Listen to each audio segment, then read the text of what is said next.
জেলা জামাত এবং জেলা বিএনপি গতকালকে আমরা বসেছি।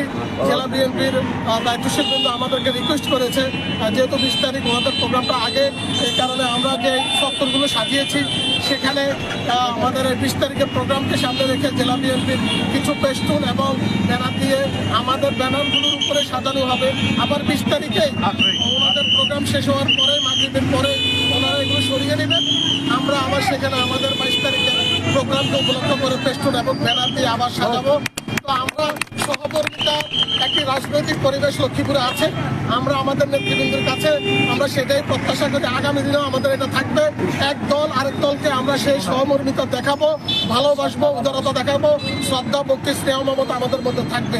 আমরা জেলা বিএনপিকে ধন্যবাদ জানাই এবং জেলা জামাতকে ধন্যবাদ জানাই। শহর শাখায় এই আয়োজনগুলো করেছে। আমাদের অনেক নেতা কর্মীরা আসলে গত এক সপ্তাহ থেকে ব্যস্ততা, এগুলো অনেক কষ্ট করে করেছে। অনেকে খুব আহত। আমরা বুঝিয়ে নিয়েছি যে আমাদের নেতৃবৃন্দ এটা বলেছে, আপনারা কেউ মনে কষ্ট নেবেন না।